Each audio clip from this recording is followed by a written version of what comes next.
Hi everyone, this is Tammy, owner of Worthyworthitpriceless, and today's podcast is titled, You Are Not What They Called You.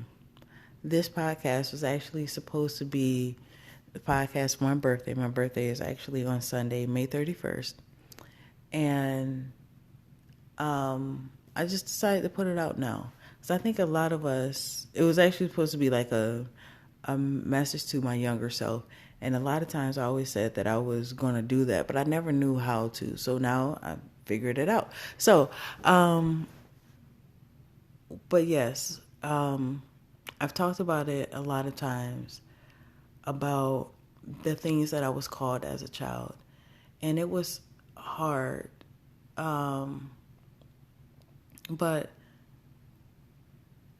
I realized for me, I don't want to carry those memories into another year.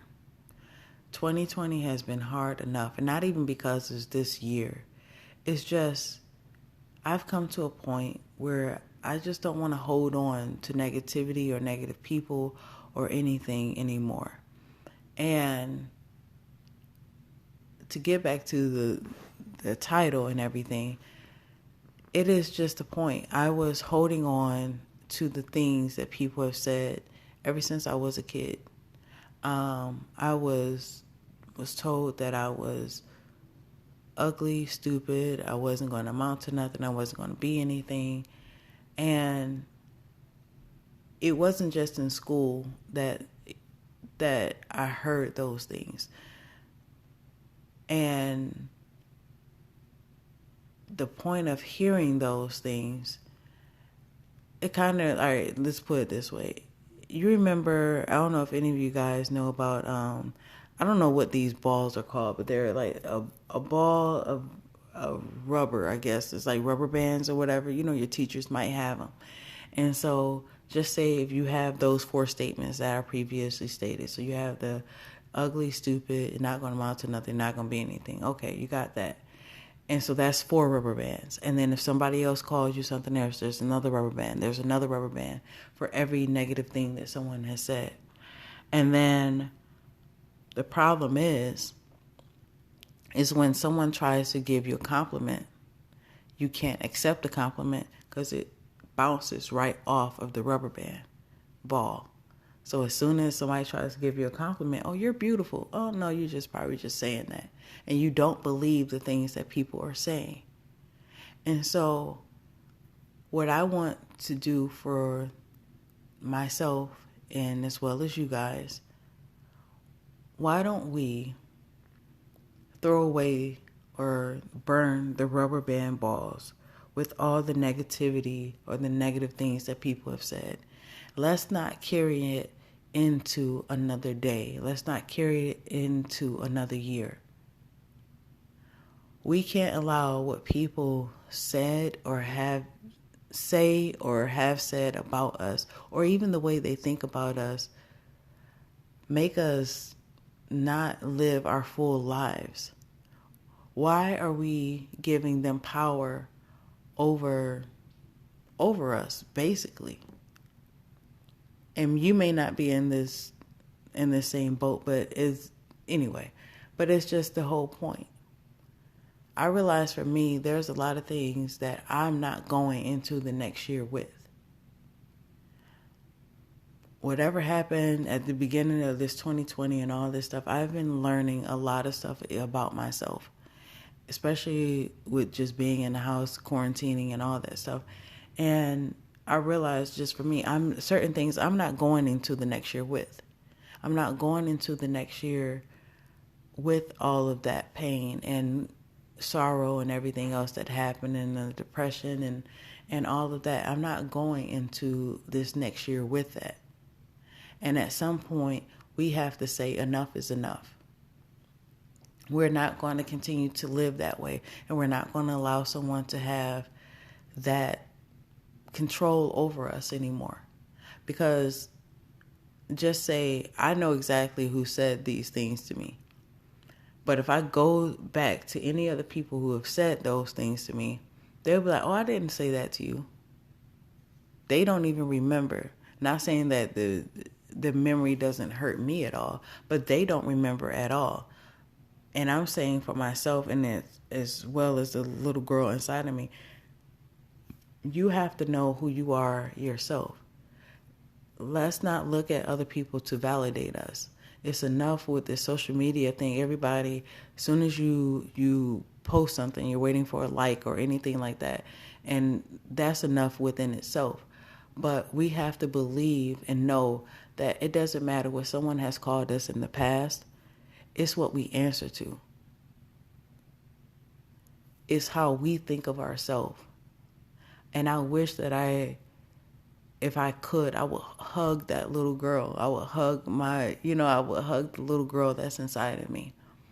And I would tell her it's going to be okay. No matter what people might say, whatever friends that you might want to get that you don't get or whatever, and no matter how many times people try to pick on you, you are not what they have called you. And now that I have a little girl of my own, even if I can't hug the little girl inside of me, I can hug my little girl, and I can tell her whenever she starts school the right way or whatever, if she has a bully or something like that, I will make sure that I instill in my daughter that you are not what they called you, that you're beautiful, that you're wonderfully made. God has a plan for your life. You are created in His image. And a lot of times I know what we want is like, we say, oh, well, you're my mom, you'll feel that way anyway. But as much as I can try to instill in my daughter self-worth and self-esteem, I'm going to do that because I know how it feels to live a life where you don't have self-esteem and you don't have self-worth. And because of that, by the grace of God, I am trying to instill that to anyone who listens to these podcasts because I know how it feels. I know how it feels to be a child and people are picking on you and not having an outlet. And I don't want anyone to go through anything that I've been through. And that is like another reason for the podcast and everything. Just try to give you guys encouragement so you don't take the same steps that I have or whatever. Or know that no matter what you're going through, you are not alone. There's somebody else with a similar story, something, went through the same thing that you went through. And it's going to be okay. You're going to make it through anything that you go through. But you just have to believe. Don't look for other people to validate you because they won't. A lot of times, especially now, you see everybody is going through their own little thing. Everyone is basically on a self journey right now, trying to figure everything out. No one has the answers. We're all in the same boat. And as hard as it may be, a lot of people is going through the same thing that I'm going through right now. You're really trying to decipher through your past and trying to figure out things. And like I said, that's one of the things that I figured out. One thing that I would really tell my younger self, although it is hard, but I would definitely tell her, you are not what they said about you. And I would make sure that my younger self realized that it was important for her to love herself before she looked for other people to love her. And that's another story within itself. But either way, that is what I would tell my younger self. So I just want you guys to just stay encouraged. No matter what it looks like, no matter what's going on, especially in this world right now, everything is crazy. But just know that God has your back. And no matter what, you are worthy, worth it, and priceless. You are worth it. And you're going to make it through anything that you're going through. God has a plan for your life. You're not on this earth for no reason. You are necessary. And you're going to make it through this. So until next time, bye.